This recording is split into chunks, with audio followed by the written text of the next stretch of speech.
This is Power Hour with Gabriella Power. Hello and welcome to Power Hour. I'm Gabriella Power. Thank you for joining us. Well, is everything okay with Stephen Colbert? He's been having a hissy fit on air because he was reminded by lawyers at CBS of a little thing called the law. And now that temper tantrum performance of his, which we'll show you in a moment, has totally backfired, with CBS calling him out for lying to his audience on his program, which I doubt is the first time.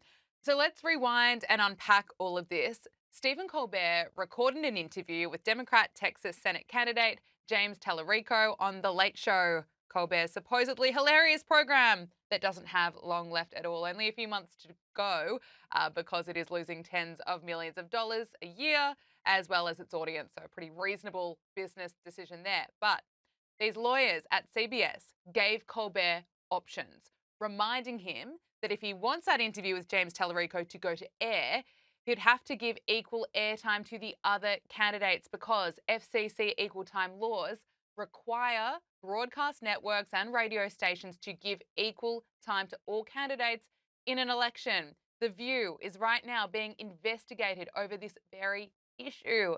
So what does Colbert do? Well, he crashes out on TV, of course, blaming who else but Donald Trump. Let's just call this what it is. Donald Trump's administration wants to silence anyone who says anything bad about Trump on TV because all Trump does is watch TV. Okay? I mean, his show is really just a mix of off-the-scale TDS, promotion of Democrats, and, of course, bizarre dancers pushing vaccines. So Colbert claims that this is censorship, which is simply not the truth. But just like what happened with Jimmy Kimmel, who was suspended after making tasteless jokes and lying about Charlie Kirk's murder, Donald Trump is blamed for business decisions. And the leftist media, they lap it up. They always do. Here's the article from The Atlantic. I mean, look at this headline. Censorship comes for Stephen Colbert. The latest dust-up between the talk show host and CBS should be concerning for people of any political leaning. Yes, very concerning. MS Now host Lawrence O'Donnell has also raged about this on his program. Of course he did. I mean, these people have nothing better to do other than to rage about Donald Trump. It is such a waste of time. So CBS is pushing right back against Colbert's rant and is really calling him out for his lies, making it known that Colbert was never prohibited from broadcasting that interview. He was reminded of the equal time laws. This is the statement from CBS. The Late Show was not prohibited by CBS from broadcasting the interview with James Tallarico. The show was provided legal guidance that the broadcast could trigger the FCC equal time rule for two other candidates, including Jasmine Crockett, and presented options for how the equal time for other candidates could be fulfilled. The Late Show decided to present the interview through its YouTube channel with on-air promotion on the broadcast rather than potentially providing the equal time options. So there we have it. I guess in Colbert's defense, he clearly didn't want to have Jasmine Crockett on his program, and who can really blame him for that? Here is Jasmine Crockett responding to the controversy and actually defending the Trump administration. We did receive information suggesting that the federal government did not shut down this segment, number one. That is my understanding, that the federal government didn't shut this down, and we will do an official statement once we get another official statement that we anticipate is going to be coming from Paramount. All right, so we will read what they say, and then we'll go from there. It's not often you hear that, hearing Jasmine Crockett defending the Trump administration. We've also heard from FCC Chair Brendan Carr, who really ripped into the mainstream media for falling for Colbert's stunt. I think yesterday was a perfect encapsulation of why the American people have more trust in gas station sushi than they do in the national news media.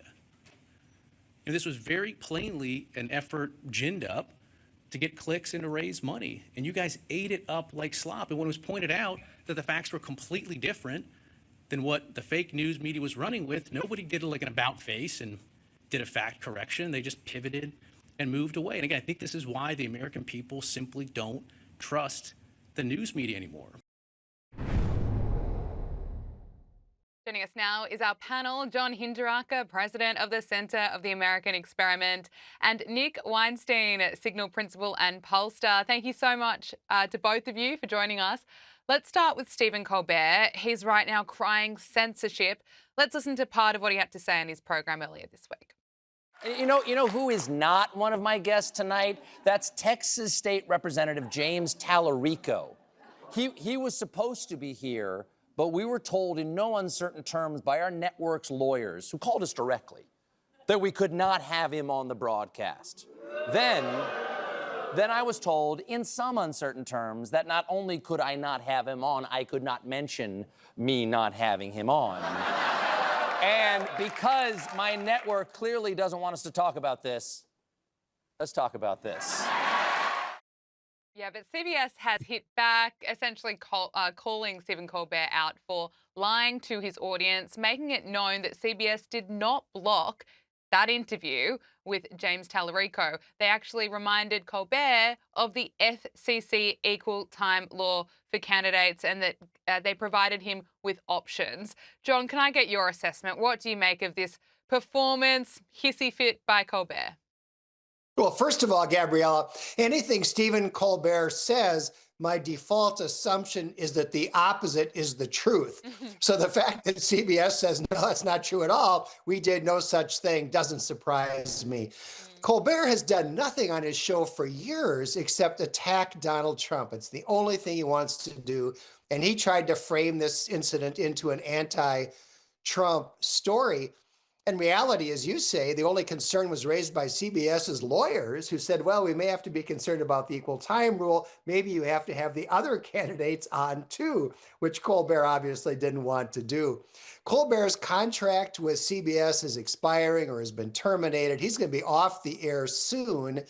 And I see this as part of his effort to stay relevant once he's off television as a critic of Donald Trump. I think you're spot on there. I mean, he's desperately trying to stay relevant, but he's got to come up with some new material apart from lashing at Donald Trump. It's his one trick, really. But Nick, what do you make of all of this? We've also heard from FCC Chair Brendan Carr, who really had a go at the media for falling for Colbert's stunt, saying this is exactly why no one trusts the media.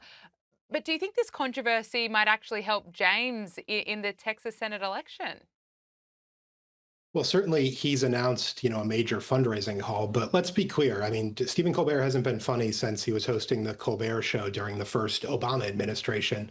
The reason he's still on the air is because he's a faithful mouthpiece for the Democratic Party establishment. And what I think is being lost in the debate and lost in the woe is me act from Stephen Colbert is that he wasn't even going to be forced to put Republican politicians running for Texas Senate on the air. He was going to be forced to give equal time to Jasmine Crockett, a Black female member of Congress who's leading in every major public poll in Texas in the Democratic primary, but she is not the choice of establishment Democrats in Washington, D.C. That's this state House Representative James Tallarico. So the real question for Stephen Colbert, for me, is not so much, a question of why did you can this interview, but why are you refusing to platform this female member of Congress?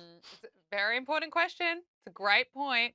Look, I know that there is just so much Trump derangement syndrome in the media, but this piece by CNS journalist Stefano Pozzebon I found really interesting about what Venezuela is like 2 months on from the capture of dictator Nicolas Maduro. He writes, it's hard to overstate how different the South American country now feels. There's a new buzz and optimism that, to be frank, I have never seen before. This piece goes on to talk about the time he has spent there covering the chaos in Venezuela over the last decade, and writes, the changes happening in Venezuela now are like nothing I have seen before. And the very last line of this piece is quoting a source that says, at least for now, we've got to admit that Trump got this one right. John, can I get your assessment? CNN admitting that Donald Trump got this one right. Well, that CNN piece is one of the most optimistic things I've read about Venezuela in a really long time. It was especially great to see Chris Wright, our terrific Secretary of Energy, down there meeting with Delcy Rodriguez, now in charge of the of the Venezuelan government. And so Venezuela was once a rich country. It could be a rich country again. And it looks like Rodriguez is awake to the fact that socialism is idiotic, and they need to get back to a free enterprise economy. I think the real question, though, is what is the position of Venezuela's army? It is the army that keeps unpopular dictators like Chavez and Maduro in power. And I don't know whether the Venezuelan army is ready to stand down and allow real reform or not. Nick, can I get your assessment and how is this issue being reflected in the polls? I mean, it's been 2 months since Maduro was captured in such an incredible move. But as we know, people tend to move on. What's your assessment of how this is being reflected in the polls?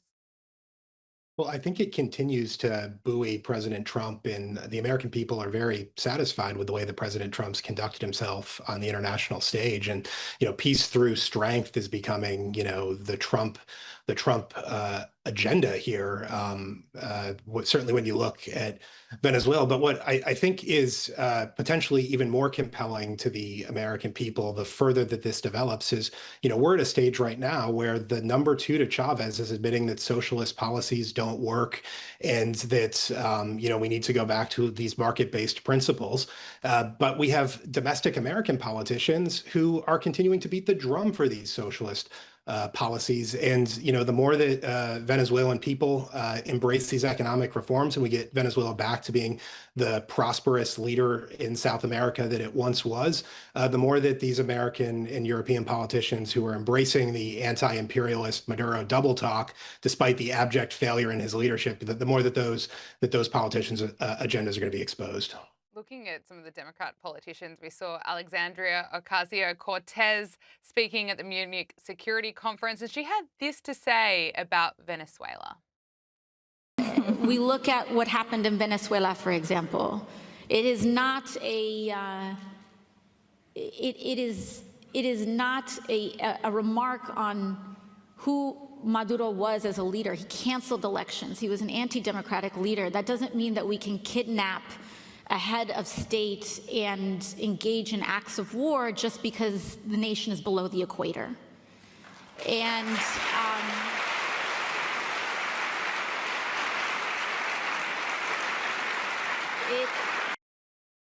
John, this was AOC's big moment to shine on the world stage. She accidentally revealed there that she has no idea where Venezuela is. She was also wrong, I would say, in her assessment of Maduro. I mean, he's accused of rigging elections, not cancelling them for one. Can I get your thoughts? Well, first of all, I don't think AOC understands what happened here. She talked about kidnapping Maduro, which is not what happened. We arrested Maduro, who is a wanted criminal. He's under indictment in the Southern District of New York. That was not a kidnapping. That was an arrest pursuant to United States law. And apart from her geographical ignorance, I don't think Ocasio-Cortez understands that. Nick, AOC on the world stage there, I think left and right, we agree it was pretty humiliating. Will that damage her hopes of running for president, even though she claims that that's not what she wants to do?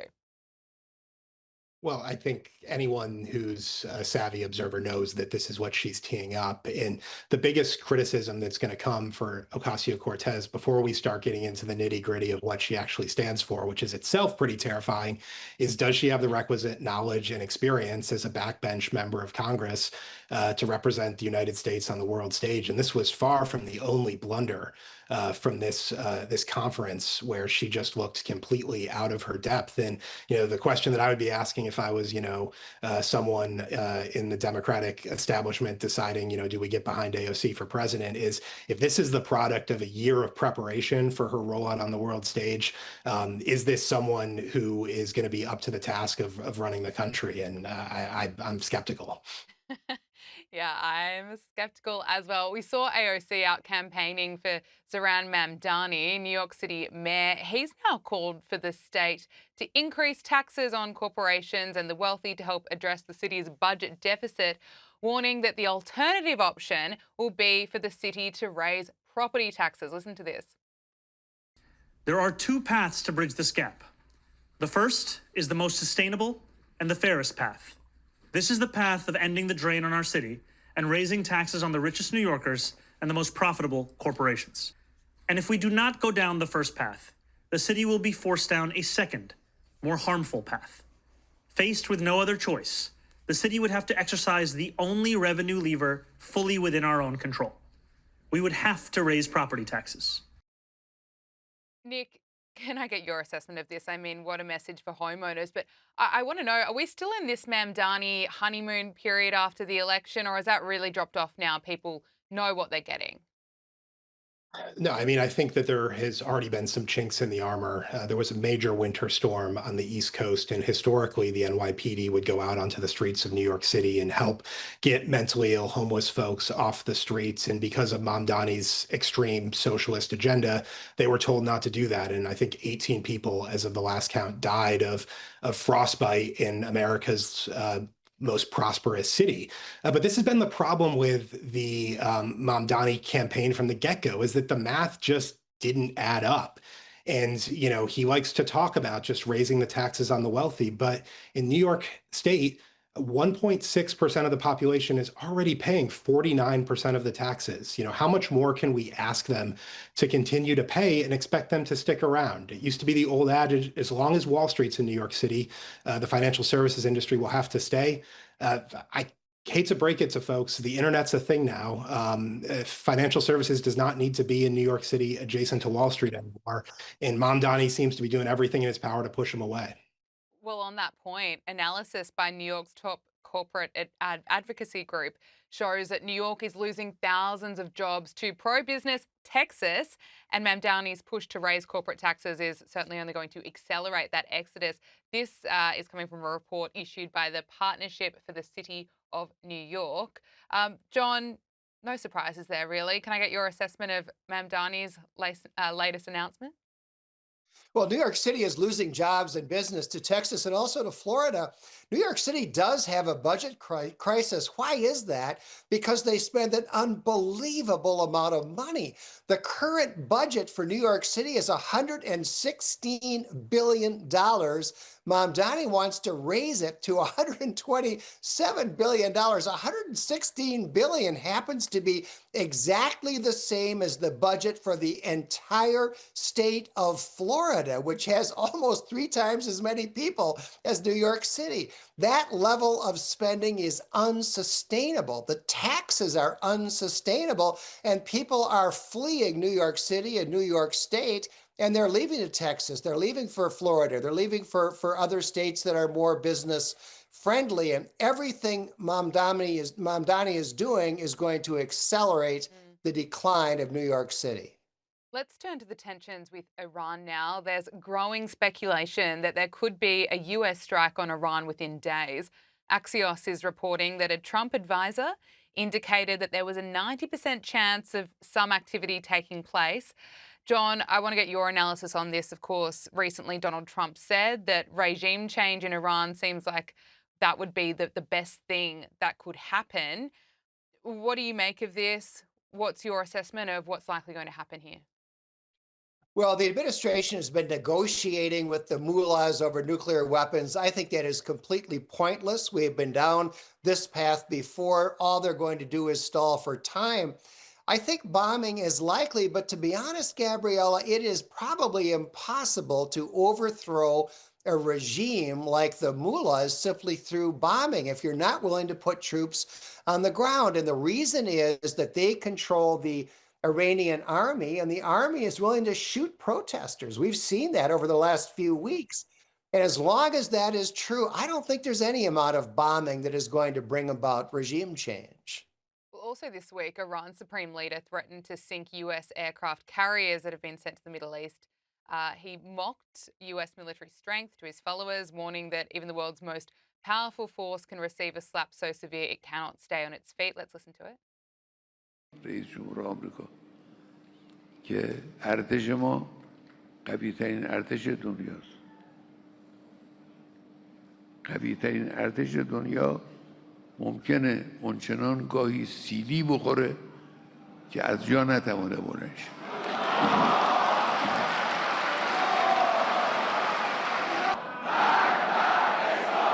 هی میگن ما ناو فرستادیم طرف ایران. خیلی خوب. ناو البته یک دستگاه خطرناکی است، اما خطرناکتر از ناو اون سلاحی است که می‌تواند این ناو رو به قعر دریا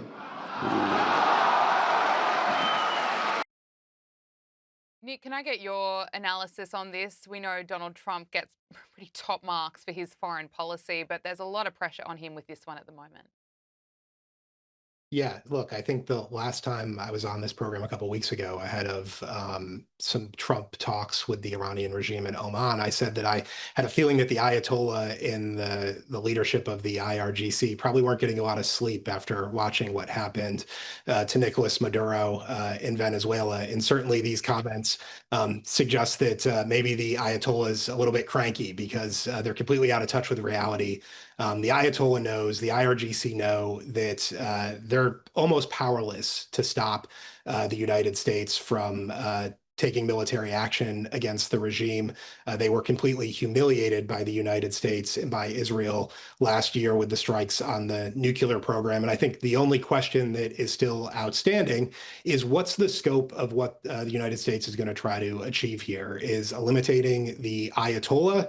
The goal is eliminating the Iranian nuclear program. Further, the goal, what is the end goal here? Because I have every confidence that our military will be able to prosecute the goal, but I'm skeptical that this can be done, a complete rebuilding of the Iranian government purely through airstrikes.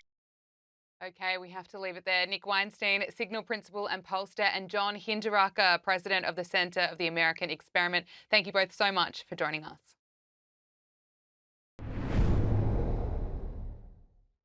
Joining us now is Mia Schlicht, Research Fellow at the Institute of Public Affairs. Mia, thank you so much for your time. It's great to see you again. Let's start with what is happening in the UK. Small boat migrants who had their phones seized on arrival in Britain have now won compensation payouts.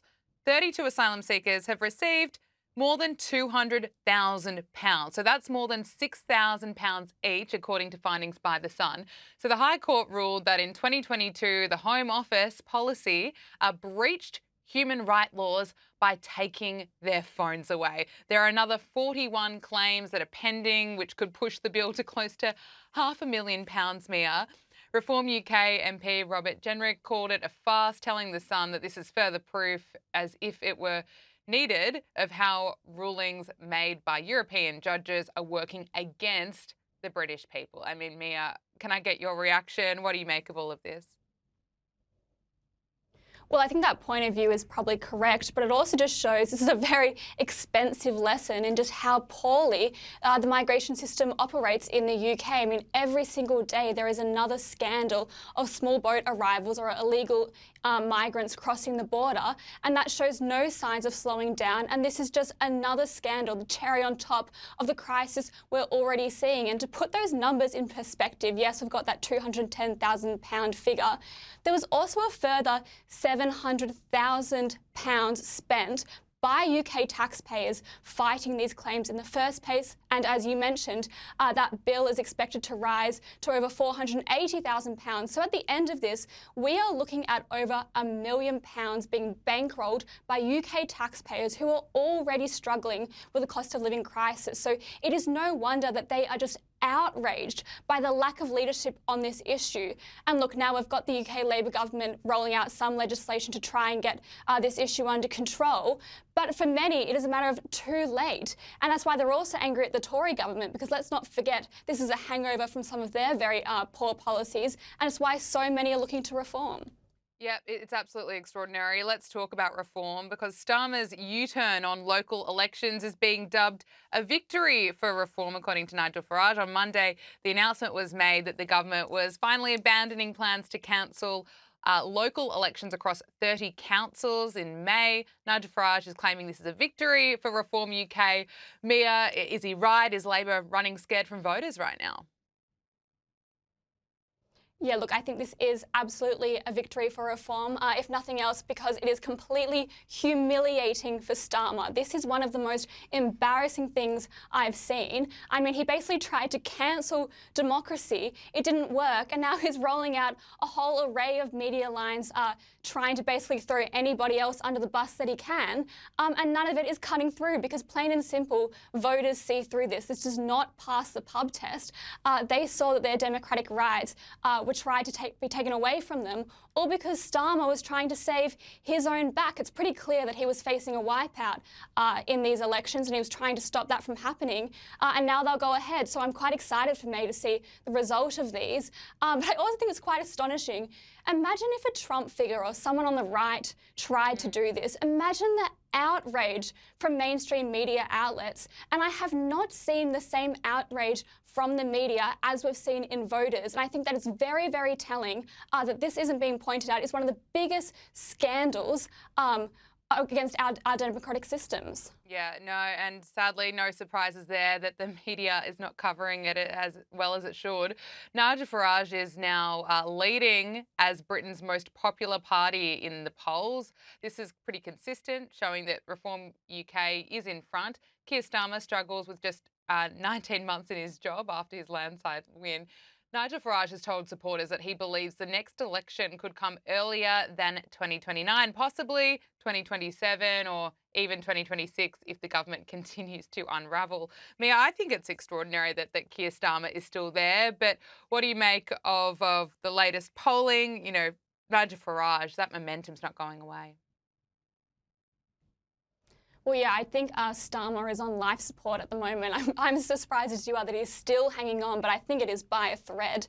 But the polling doesn't surprise me. I think Reform has held onto this momentum for a long time now, and it's really shocked people just how long they've been able to hold on to this momentum. I think Farage is a new talent that we haven't seen in UK politics for a long time. I mean, last year he had to weather quite a few political storms or quite a few campaigns run against him personally.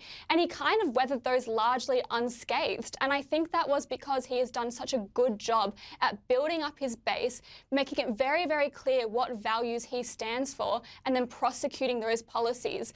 And there are many people in the UK who have just felt like they have been left behind. And Farage has made it very clear that he stands for the UK first. He will put the UK first. Now, I think the problem that he will face is actually getting this party into power. He really needs to make sure that their party stays laser focused. We're at crunch time now. But I think the sooner this election comes, the better for him. Just on those values with Reform UK, Suella Braverman says that a Reform UK government would scrap the Equalities Department entirely and abolish the role of Equalities Minister, even if it costs her own job. She says, because we are going to work to build a country defined by merit, not tokenism. I mean, that's some common sense there. What kind of impact do you think this will have, Mia? Well, I just think it is so refreshing to have a leader stand up and actually talk about this. I think DEI has been dying for a long time. All over the West, people are over it. They're done with DEI. I mean, take one look at America from every level. It's not just the government in the US who has said we've had enough of DEI, but it's the corporates as well. At the end of the day, it doesn't really have any support. It was a radical ideology that was pushed upon all of us by activists, and it was taken up very fast and without much scrutiny. Basically because people were living in fear of being called out in one way or another. But now the voices of the mainstream have drowned out the voices of those activists. And now we're seeing people left, right and centre just rejecting DEI. We're over it. Nobody wants it anymore. And it doesn't actually lead to better outcomes for anyone. So I think it is refreshing to have someone stand up there and say, look, the second we get in, even if it costs me my own job, we're done with this. Yeah, I agree with you. Well said. Mia Schlicht, Research Fellow at the Institute of Public Affairs. Thank you so much for joining us. Thanks for having me. That is Power Hour. Thank you for your company. We'll see you again next week. Make sure you subscribe to Sky News Australia on YouTube.